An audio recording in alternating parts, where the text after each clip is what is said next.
My name is Shinzen Yang, and I would like to welcome you to my YouTube channel. Literally welcome. It is well that you have come. If you're watching this, you probably have some interest in what might be described as the spiritual path. It is good when a person comes to the place in their life where they are considering taking on the practices of the spiritual path. Obviously, there are many approaches from which this can be done. At this YouTube channel, you'll hear me describe one of those approaches. It's an approach based on what's called mindfulness, and it takes as its model that the spiritual path is a kind of cultivation of a skill set. It's exercises, in a sense, that will allow you eventually to both see beyond the self and the world, and to, in an optimal way, improve yourself and improve the world. I would say that those are the two basic themes of a deep spiritual path. See beyond yourself and the world, in a sense, get over the self and the world, and at the same time, improve the self and the world, and see those as complementary endeavors. When you can see those as complementary endeavors, I would say that you have reached spiritual maturity. Mindfulness, as I like to define it, is a threefold attentional skill set involving the gradual development in a natural way of concentration power, sensory clarity, and equanimity.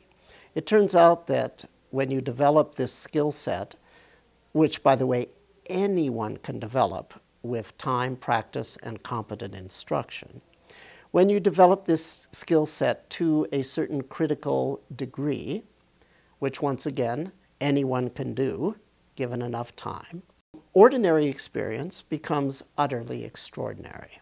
It becomes spiritualized.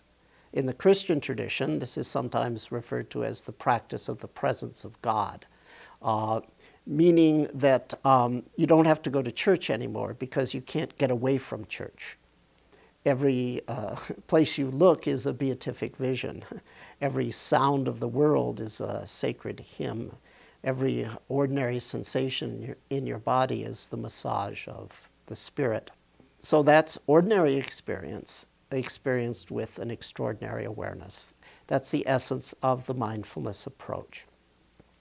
Within mindfulness, there are a number of different traditions, different ways of developing that skill set. What you'll learn from me is eclectic. I've drawn from a couple of the Burmese traditions, but I've also been influenced by something that is historically not part of mindfulness, which is Zen, and also Vajrayana. But I've taken the influences from those. Vajrayana, if you're not familiar, is a practice primarily associated with Tibet. I've taken from those traditions, but sort of woven them within the framework of the mindfulness way of working. Why I like to use the mindfulness framework is for several reasons. First of all, it's possible to present a really deep and complete spiritual path within the framework of mindfulness without there being any specific religious doctrines involved. You can just extract it from the background. Historically, the background is Buddhism.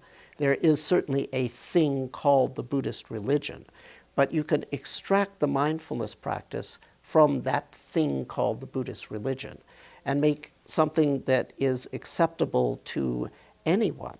I don't know if you can hear in the background, but they're chanting Mass where I am right now. We're at the Carmelite Spiritual Center in Niagara Falls, Canada. I'm running a mindfulness retreat. Why is it that these Catholic priests welcome us?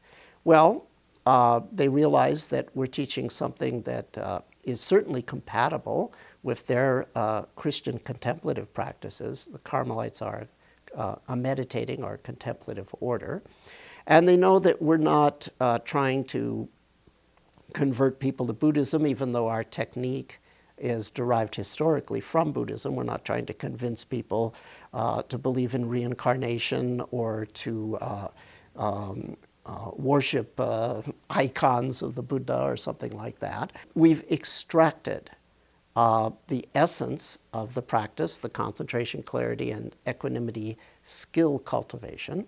We've extracted it from the doctrines. I like to say we give people hardware and we'll let you run your own software, your own philosophy, which could be Judaism, Islam, Christianity, Buddhism, Hinduism, Taoism, or radical secular Marxism. It could be whatever you want. So we give you the hardware, you run your own software. Well, I find that the mindfulness framework makes it very easy to do that. Also, the mindfulness framework allows us to discard the cultural aspects that are associated with Asia. I just came back from Israel, where I ran a retreat that was, I had 90 Israeli people there. They were all Jewish. There's actually a law in Orthodox Judaism, and some of those people were Orthodox, that you're not allowed to have any statues, any idols in the land of Israel, okay? Well, that's not a problem. That's just a cultural piece of baggage from Asia. It's not central to what we do. You don't have to chant in Sino-Japanese or eat with chopsticks in order to attain enlightenment. So the mindfulness framework allows us to extract the essence from the cultural background. The other thing that I like about the mindfulness framework is that it is very harmonious with science. In fact, it's basically like science. The nuts and bolts of science is to track how much of what, when, and where, interacting in what ways, and changing at what rates. Those of you that have a background in science, technology, or engineering know what I'm talking about.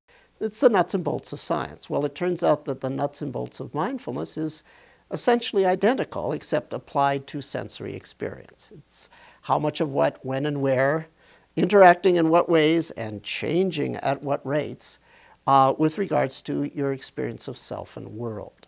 So it fits, the mindfulness perspective fits very well with modern science, and it is amenable to study through the methods of neuroscience. Because we can extract from the doctrinal background, we can extract from the cultural baggage, and we have something that is not only compatible with, but actually potentiates the scientific point of view. For those reasons, I like the mindfulness perspective on the spiritual path. So at this channel, that's the perspective that you'll be getting. And I hope that you'll find it useful and can apply it to the nitty-gritty of your inner life and your external behaviors.